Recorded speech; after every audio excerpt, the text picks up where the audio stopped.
ini kan kita menumpuk dua ember bekas cat. Di sini bagian yang tutup dari ember bawah ini kita tempelkan ke ember bagian atas. Nah, di sini kita menempelkannya menggunakan kabel tis. Tapi ini sebenarnya sesuai dengan keberadaan peralatan dan bahan yang ada aja. Bisa pakai lem, bisa pakai tali dan sebagainya. Nah, di sini kita melubangi bagian bawah ini untuk agar nanti airnya itu bisa turun ke bawah. Nah, dari lubang ini kan terlihat kalau dia itu lubangnya besar, lebih besar dibanding tanah. Nah, oleh karena itu agar dia tanahnya tidak ikut ke bawah, karena yang mau kita ambil itu cuma bagian airnya. Nah, sehingga kita lapisi dengan kain yang tipis yang dapat berfungsi sebagai penyaring. Nah, selanjutnya di bagian bawah ini kita pasang keran dispenser. Kenapa kita bilang dispenser? Karena dia di bagian dalamnya itu bisa ada klipnya dibandingkan dengan keran air, dan juga ini lebih murah dibanding keran air. Selanjutnya kita langsung ke itu aja. Selanjutnya kita akan menjelaskan tentang langkah kerja penggunaan dari komposternya. Jadi tahap pertama yang kita gunakan itu ada komposnya. Namun sebelumnya jangan lupa menggunakan sarung tangan karena untuk melindungi tangan kita dari bahan-bahan organik yang bakal kita pegang, terutama dari sampah organik. Ini kan udah bersih ya, tapi kadang suka ada yang kotor, jadi untuk melindungi aja. Jadi pertama kita masukkan kompos dulu, dimasukkan secukupnya sampai si bagian dasarnya itu tertutup. Di sini kita menggunakan kompos sebanyak 4 genggam aja. Yang udah ini ya, udah jadi ya? Ya, kompos yang udah jadi. Atau bisa arang sekam? Ya, bisa diganti juga sama arang sekam.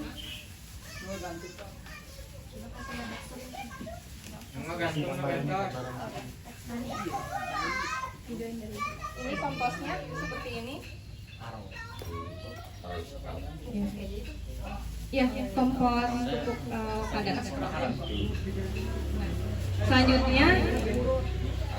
Selanjutnya kita akan menambahkan bahan organik yang sudah kita pisahkan dari sampah. Dan di sini udah bagus ya, jadi sampah organiknya itu udah bersih dan sudah dipotong-potong. Dan mungkin kalau mau lebih cepat lagi bisa dipotong lebih kecil lagi dibanding ini.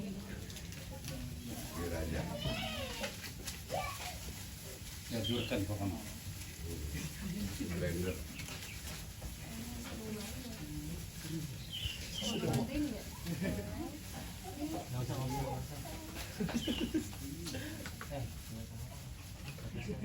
Ini ada semangka juga. Jeruk.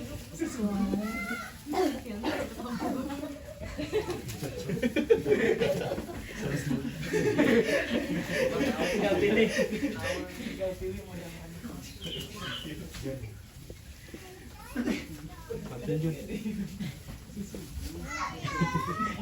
Toge juga udah bisa langsung disebar.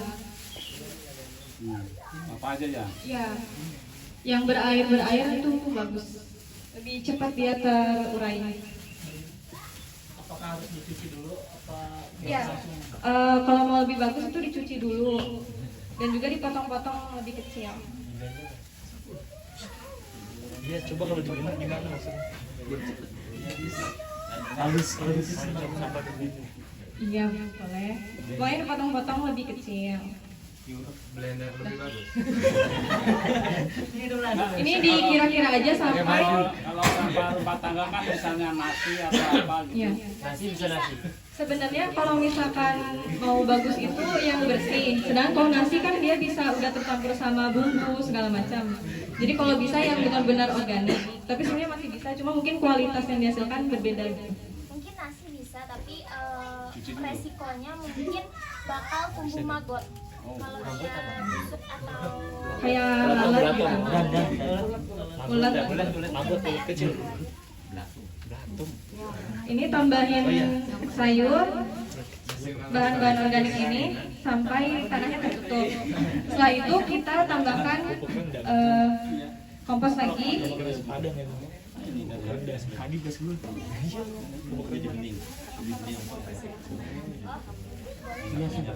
Sekitar segini apa terlihat?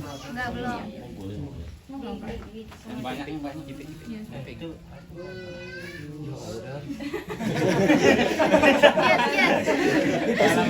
Siap. Atas. Jus mulai. Dan mungkin untuk bahan organik yang ada baunya bakal menghasilkan pupuk cair yang lebih wangi. Udah dapat banyak. Iya. makanya teh beda. Nah, jeruk itu bakal baunya bakal lebih segar. Oh, macam tuh. Oh, intinya banyak.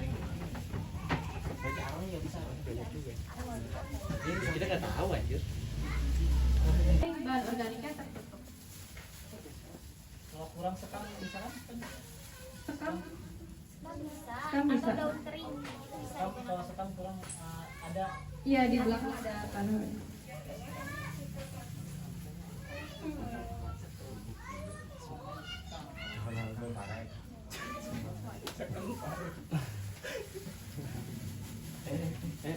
jangan dimakan ya.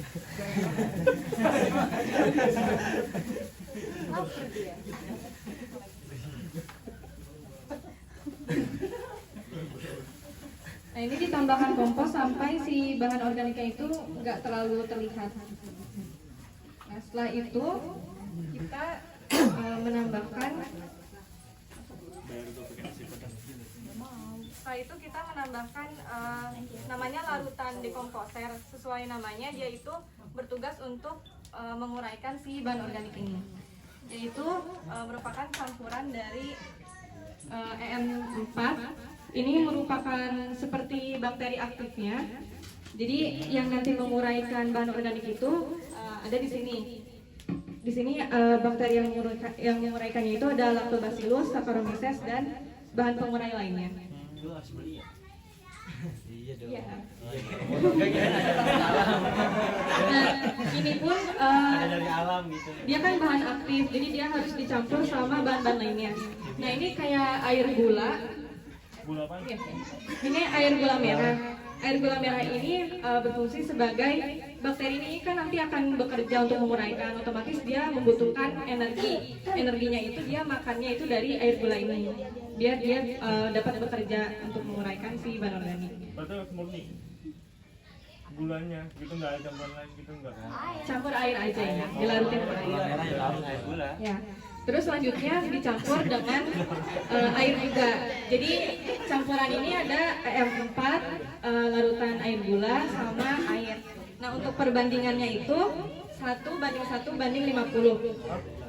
Jadi ini yang udah dilarutkan, kita sebagai contoh, ini ada 100 ml EM4, ada 100 ml air gula dan perbandingan 50 untuk airnya berarti 5000 ml atau 5 liter. Nah ini kita udah dipisahin segini. Nah, nanti ini di tutupnya itu kita kasih bolong. Jadi kayak siram gitu. Ya.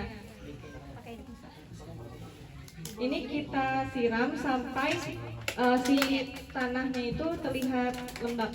Jadi nggak boleh sampai air banjir gitu. Dan ini dilakukan sebanyak 3 hari sekali. Dirusakan hari ini disiram, nanti 3 hari selanjutnya disiram lagi. Gitu. Untuk panennya itu, jadi setelah dilakukan penyiraman, berarti mulai hari ini. Nah ini tuh dapat dipanen mulai dari 2 minggu. Jadi 2 minggu udah bisa dipanen, tapi kan 2-4 minggu. Jadi semakin lama waktu penguraian, maka hasilnya pun akan semakin baik. Jadi unsur hara yang dibutuhkan tanamannya semakin banyak. Selanjutnya tinggal kita tutup. Dan kita tunggu selama 2 minggu. Nah, tapi walaupun ada waktu minimal 2 minggu, kita tetap perlu memperhatikan indikasi-indikasi kalau si pupuk ini sudah berhasil atau tidak. Nah, jadi indikasinya itu yang pertama dapat dirasakan dari bagian ini. Jadi ketika terjadi penguraian, otomatis dia sedang bekerja. Jadi biasanya ini suhunya panas. Nah, berarti dia kalau misalnya suhunya panas itu dia masih terjadi penguraian, jadi belum bisa dipanen. Nanti kalau misalkan suhunya udah normal lagi, berarti dia udah bisa dipanen. Ya, lalu selanjutnya dari baunya, kan ini kan dari limbah organik ya. Biasanya itu kalau kita masukin baunya bau sampah gitu, bau limbah. Nah, tapi nanti kalau misalnya udah 2 minggu itu baunya udah seperti tanah lagi. Jadi kalau baunya udah kayak tanah berarti udah berhasil. Kalau enggak berarti ya perlu ditunggu lebih lama lagi. Tunggu fermentasi. Ya, betul. Penguraiannya. Lalu selanjutnya dari warnanya, kan ini udah ada bahan organik ya, tercampur sama warna hijau segala macam. Tapi kalau dia udah menjadi kehitaman, berarti itu juga indikasi kalau sudah berhasil. Ya, sama kan tadi setelah disiram itu dia lembab. Nah, kalau misalnya udah jadi itu dia kering. Udah nggak ada airnya. Nah, nanti hasilnya itu dia bakal turun ke bawah di sini, nanti tinggal dibuka dari sini. Nah, hasilnya ini kita belum bisa sebut dia sebagai pupuk organik cair, tapi sebagai air lindi namanya. Air lindi. Ya, air lindi. Ini hasil dari kita selama 2 minggu, tapi ini belum melalui proses penjemuran atau proses fotolisis. Jadi kita dijemur dulu selama 2-4 minggu dengan botolnya itu dibolongin kecil untuk mengeluarkan gas-gas yang udah ada di sini. Jadi biar nggak ada gasnya, biar nggak terjadi ledakan. Terus jemurnya taruh aja. Ya, ini harus terkena sinar matahari. Nah, kalau ember tumpuk ini sendiri harus disimpan di tempat yang teduh. Dari terik matahari ya. Mungkin ada tambahan juga tadi yang terlewat. Jadi kadang kan kita lupa ya kapan kita bikin si pupuk ini. Jadi nanti di bagian atas di sini kita menuliskan label, yaitu tanggal pembuatan dan juga tanggal panen. Jadi 2 minggu setelah tanggal pembuatan maka kita bisa panen ini kan, biar nggak lupa. Dan juga untuk air lindi ini juga perlu diberikan label tanggal penjemuran, karena kan sama 2-4 minggu. Lalu mungkin kita emang fokusnya di pupuk organik cair, tapi sebenarnya pupuk yang di atas pun ini bisa diambil. Dan bahkan kalau dia ini nggak perlu diproses lagi lebih lanjut kayak ini. Jadi kalau misalnya udah proses ini 2-4 minggu, ini bisa diambil langsung dipakai ke tanaman. Sedangkan ini harus dijemur terlebih dahulu. Jadi dapat dihasilkan pupuk kompos yang padat dan juga pupuk kompos yang cair. Ya. Nah, tadi kan udah disebutkan juga kelebihan dari pupuk kompos yang cair itu apa? Karena kan dia air ya, jadi lebih mudah menyerap dan bahkan dia itu bisa disemprot ke daun. Dan menurut penelitian pun, kalau yang pupuk kompos cair itu dia lebih bagusnya disemprotkan ke daun dibandingkan ke tanah. Jadi mungkin kalau tanahnya bisa pakai yang ini, airnya bisa disemprot pakai yang ini. Dan itu pun seperti yang sudah dibahas, dia perlu diperhatikan konsentrasinya.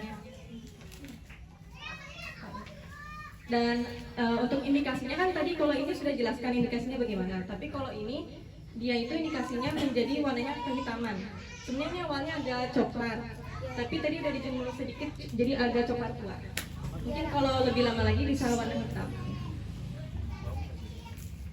Ya, sama indikasinya juga baunya nggak menyengat berbanding yang sekarang. Nanti untuk ke tanaman itu perbandingannya berapa? Perbandingannya itu jadi untuk penggunaannya 250 mili per tanaman, dan itu seminggu sekali disemprotnya. Enggak, dari ini kan udah ini nih. Kalau misalnya udah dijemur terus untuk penyemprotannya atau ke tanamannya nanti itu dicampur lagi sama airnya. Ya, dicampur lagi dengan perbandingan. Jadi ini kan bahan aktif juga. Jadi dia harus diencerkan lagi pakai air dengan 1:20. Jadi misalnya ini 50 mili pakainya, berarti 20-nya Air. 1 liter. Jadi 1 liter air campur sama 50 mili ini baru boleh disemprotkan ke tanaman. Dan itu seminggu sekali semprot itu 250 mili. Dan lebih baiknya kalau menurut penelitian itu ke bagian daun atau batang. Jadi dibandingkan ke tanah hasilnya lebih baik kalau ke daun. Maaf Bu, itu bagusnya buat tanaman timun apa cabai apa ya? Spesifiknya.